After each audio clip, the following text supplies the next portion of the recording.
So hello guys, आज हम पढ़ने वाले हैं how to locate root two on a number line. और इसे हम क्या है कॉन्सेप्ट वाइज पढ़ेंगे, ज्योमेट्री से नहीं पढ़ेंगे। एक डायरेक्ट मैं ऐसे नहीं बोलूंगा कि यहाँ से 1 सेंटीमीटर लाइन ड्रॉ करो फिर यहाँ से एक आर्क को। हम इसको पूरा एकदम समझ के पढ़ेंगे कि ऐसा ही हमने क्यों किया। अगर मैं आपको पहला क्वेश्चन पूछूं कि इस नंबर लाइन पर लोकेट कीजिए वन को, वन कहाँ पे है, तो आप यहाँ से स्ट्रेट लाइन ड्रॉ कर देंगे कि ये जो है वो वन है। मीन्स हमें पता है कि ये वन है, ये टू है, तो हम उसे आसानी से लोकेट कर सकते हैं। लेकिन हमें नहीं पता कि इस नंबर लाइन में रूट टू कहाँ है। तो अगर हमें रूट टू इस नंबर लाइन में लोकेट करना है तो हमें पहले चाहिए रूट टू की लेंथ। मीन्स रूट टू जो है वो एक्चुअली कितना होता है, कितना सेंटीमीटर या कितने यूनिट होता है। तो इसके लिए हम पढ़ेंगे ये चीज कि जो रूट वन है उसकी वैल्यू होती है वन और रूट फोर की वैल्यू टू होती है। तो ऑब्वियस सी बात है कि रूट टू की वैल्यू वन और टू के बीच में आएगी।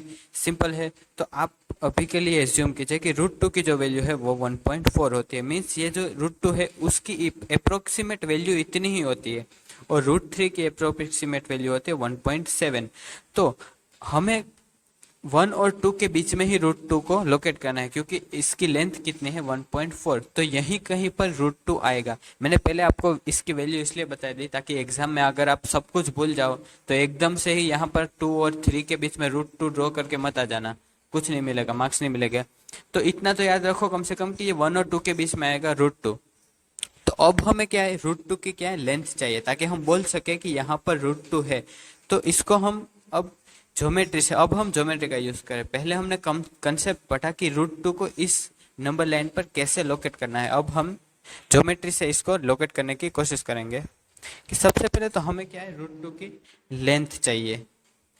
तो मैं यहाँ पे आपको पाइथागोरस का कॉन्सेप्ट समझा रहा हूँ कि ये जो ट्राइंगल है उसमें ये क्या है 90 डिग्री राइट एंगल ट्राइंगल। अगर ऐसा हो तो इसकी और इसकी लेंथ अगर हमें पता हो तो हम इस हाइपोटेन्यूस की रेंज निकाल सकते हैं। कैसे? अगर ये 3 सेंटीमीटर है, ये 4 सेंटीमीटर है और इन दोनों के बीच में 90 डिग्री है, तो ये जो ऑपोजिट में ये साइड है उसकी लेंथ अगर इसको मैं x मान लूँ तो एक्स स्क्वेयर यहाँ पर एक्स स्क्वेयर इक्वल टू ये जो 4 है उसका स्क्वेयर फिर 3 का square is equal to x square. तो इसको आप सोल्व करेंगे तो x इक्वल टू 5 आएगा। बेसिकली यहाँ पर ये x है, y है और ये z है। तो मैं इसको ऐसे लिख सकता हूँ कि x square equal to z square plus y square. ये क्या है? Pythagoras theorem. तो इसी का यूज करके हम क्या है रूट टू की लेंथ निकालेंगे क्योंकि बेसिकली यहाँ पर ये एक्स था, हमें पता नहीं था इसकी लेंथ कितनी थी, लेकिन हमने इन दोनों की मदद से इसकी लेंथ निकाल ली। उसी तरह इस ट्राइंगल में अगर मैं ये 1 सेंटीमीटर रखूं और ये 1 सेंटीमीटर रखूं तो इसकी लेंथ क्या आती है 1 square plus 1 square equal to मैं ये x मान लूँ तो एक्स स्क्वायर। तो यहाँ पर 1 स्क्वायर क्या होता है 1 होता है और यहाँ पर भी 1, तो इक्वल टू एक्स स्क्वायर। तो x आएगा x square equal to 1 plus 1 2 आएगा और x इक्वल टू आ जाएगा रूट टू। तो हमें रूट टू की क्या है लेंथ मिल गई कि रूट टू का जो लेंथ होता है वो इतना होता है। लेकिन हमें इसे यहाँ पर 0 1 2 नंबर लाइन में प्लॉट करना है। ये जो लेंथ मिली हमें वो नंबर लाइन में हमें दिखानी है कि रूट टू की लेंथ कितनी होती है। तो इसके लिए हम क्या करेंगे, ये जो ट्राइंगल मैंने ड्रॉ किया, आप ये ट्राइंगल को क्या है लर्न कर लो कि अगर ये साइड 1 है, ये साइड 1 है, इन दोनों के बीच में 90 डिग्री है, तो ये जो है इसकी लेंथ होगी रूट टू। अब ये जो ट्राइंगल है वैसा का वैसा उठाकर यहाँ रख दो इस नंबर लाइन में। इस नंबर लाइन में हमें पता है कि ये क्या है, ये 1 सेंटीमीटर है और यहाँ से एक स्ट्रेट परपेंडिकुलर लाइन ड्रॉ करो। ये भी क्या है 1, इसका भी जो लेंथ है वो 1 यूनिट है, इसकी जो लेंथ है वो भी 1 यूनिट है। तो ये जो है इसकी लेंथ क्या आ जाएगी रूट टू, क्योंकि हमें पाइथागोरस ट्राइंगल से पता है कि 1 स्क्वायर प्लस 1 स्क्वायर का under root is equal to 2। Means ये दोनों लाइन का लेंथ हमें पता हो तो हमें इसका लेंथ पता है, तो ये रूट टू है।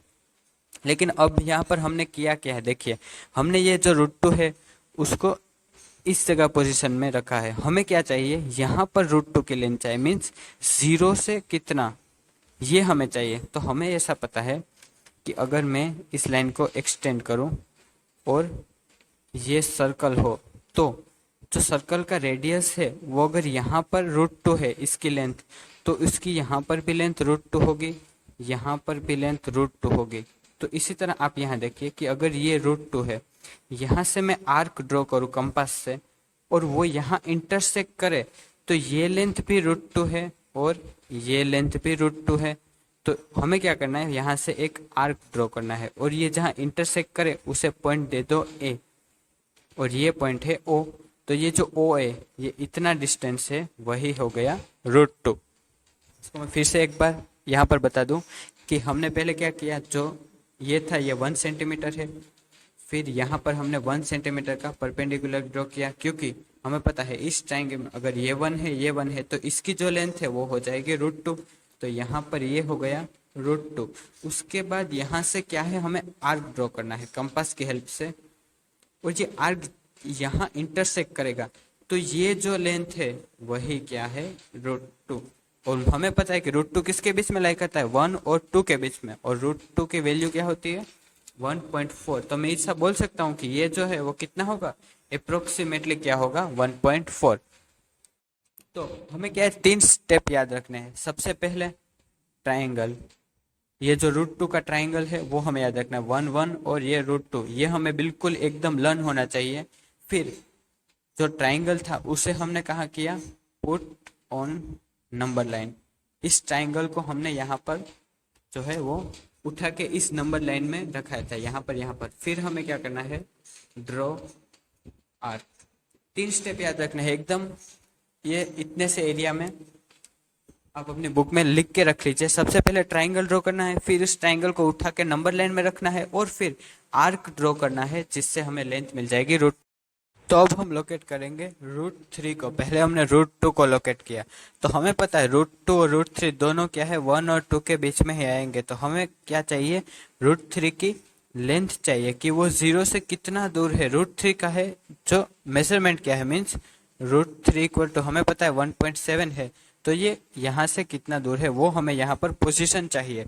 तो मैंने आपको क्या बोला कि सबसे पहले आपको क्या याद रखना है, ट्राइंगल याद रखना है कि अगर ये 90 डिग्री है, इसकी लेंथ 1 है और इसकी लेंथ √2 है, तो हम पाइथागोरस थ्योरम अप्लाई करेंगे कि 1 square plus √2 square equal to ये जो है उसका स्क्वायर आ जाएगा। तो अगर किसी ट्राइंगल में ये दोनों परपेंडिकुलर है, इसकी लेंथ 1 है, इसकी लेंथ √2 है, तो ये जो हाइपोटेन्यूस है ऑपोजिट, उसकी लेंथ √3 आ जाएगी। तो अब हमें ट्राइंगल तो मिल गया है। अब हम चलिए मैथ्स के साथ कुछ खेलते हैं। मीन्स जो मेथड है बुक में, वह मेथड मैं आपको नहीं बताऊंगा, वो मैं लास्ट में बताऊंगा। इसके पहले मैं एक और मेथड बताऊंगा, एकदम सिंपल मेथड, कि सबसे पहले आपकी स्केल लीजिए। आपकी स्केल में क्या है, 1 और 2 और यूनिट दिए हुए होंगे। तो अगर आपकी स्केल में ऐसा बताए कि √2 जो है वो यहाँ से इतने डिस्टेंस पर है, मीन्स ये 1 है, ये 2 है, और ये इतना डिस्टेंस जो है वो क्या है, √2 है। तो अगर मुझे इतना ये पता चल जाए तो मैं आराम से बता दूंगा इस नंबर लाइन में यहाँ पे कहीं √3 होगा। कैसे, अगर ये जो है वो बेस है, ये √2 है, और यहाँ से मैं स्ट्रेट लाइन ड्रॉ करूँ ये 1 सेंटीमीटर तक की, अगर ये √2 है और ये 1 है, तो ये इसी के जैसा हो गया ना कि यहाँ √2 है और ये 1 है, तो ये जो डिस्टेंस है वो क्या होगा, ये हो जाएगा √3। और अब मुझे अगर ये पता चल गया तो मैं यहाँ पर तो निकाल ही लूँगा ऐसे आर्क ड्रॉ कर सके कि ये आर्क कहाँ है, यहाँ इंटरसेक्ट कर रहा है। तो यहाँ से यहाँ तक का जो डिस्टेंस है, ये इसको मैं डी बोल दूँ, तो ओ डी जो है वो क्या है, √3 है। और अगर मैं इसको ए बोलूँ तो ये जो ओ ए है वो क्या था, √2 था।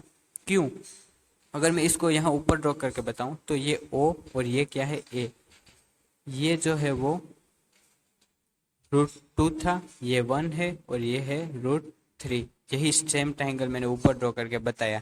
लेकिन हम ये एग्जाम में ड्रॉ करके नहीं आ सकते। क्यों नहीं आ सकते, क्योंकि हमें नहीं पता होगा कि यहाँ √2 कहाँ है। आप समझ रहे हो, आपके स्केल में ये नहीं दिया होगा कि 0 से √2 कितना दूर है। तो हमें क्या करना है, हमें पहले मेजरमेंट चाहिए √2 की, उसके बाद √2 की हेल्प से हम √3 निकालेंगे। तो इसके लिए मैं जो आपके बुक में मेथड है वो दिखाऊंगा। तो मैंने सबसे पहले ये समझाया ताकि आपको क्या है, फील आए इसकी कि हम कितनी और अलग अलग मेथड से ये √3 निकाल सकते हैं। जितनी अलग अलग मेथड समझोगे आप, उतना आपका दिमाग खुलेगा, उतना अच्छा आप कर पाएंगे एग्जाम में। तो मैं सबसे पहले हमें क्या चाहिए, हमें अब चाहिए √2 को लोकेट करना है। तो हमें पता है √2 को कैसे लोकेट करते हैं, यहाँ पर ये है 1 सेंटीमीटर, उसके बाद यहाँ पर परपेंडिकुलर रुके जो स्ट्रेट लाइन जो होनी चाहिए 1 सेंटीमीटर, और अगर मैं इन दोनों को ज्वाइन कर दूं तो यही जो लेंथ है वो क्या हो जाएगी √2। तो √2 कितना है, यहाँ से यहाँ तक का जो डिस्टेंस है वो है √2। हमें √2 मिल गया। अब हमें क्या करना है, ये जो ट्राइंगल है, सॉरी,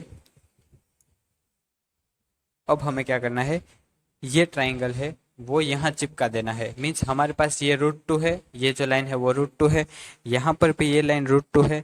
तो मैं यहाँ से क्या है परपेंडिकुलर ड्रॉ कर रहा हूँ। मीन्स ये जो है वो इस लाइन के परपेंडिकुलर है, यहाँ से स्ट्रेट लाइन, और इसकी क्या होगी लेंथ 1 होगी।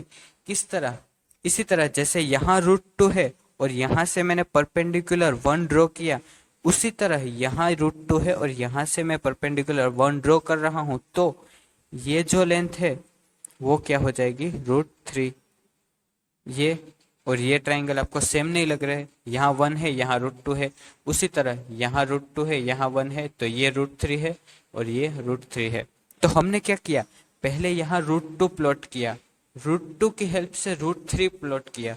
अगर हमें √3 मिल गया तो हम, एक बार हमें √3 मिल गया तो हमें पता है कि हम इसे आर्क ड्रॉ कर देंगे, और ये जो पॉइंट यहाँ पे इंटरसेक्ट हो रहा है वही क्या है √3। तो इसको मैं D बोल दूँ तो ये OD है वो √3 हो गया। तो आपको करना क्या है, √3 प्लॉट करने के लिए आपको पहले √2 प्लॉट करना आना चाहिए, उसके बाद ही आप √3 प्लॉट कर सकेंगे। ये जो है वो आपकी अंडरस्टैंडिंग के लिए था, ये शॉर्टकट एग्जाम में मार के नहीं आना है, ये आपकी अंडरस्टैंडिंग के लिए है कि कैसे हम √2 की हेल्प से √3 को प्लॉट करेंगे। आप अगर आप इसको देखोगे तो ये सेम ऐसा ही है, देखिए ना, यहाँ √2 है और यहाँ √3 था, √2 और √3 था, यहाँ से आर्क ड्रॉ किया, यहाँ से आर्क ड्रॉ किया। तो बेसिकली आपको क्या है, √2 और √3 ड्रॉ करने के लिए 2 ट्राइंगल याद लर्न करने हैं, ये ट्राइंगल और ये ट्राइंगल, और इसकी हेल्प से यहाँ से आर्क ड्रॉ कर कर आपको इन दोनों की जो पोजीशन है वो लोकेट करनी है।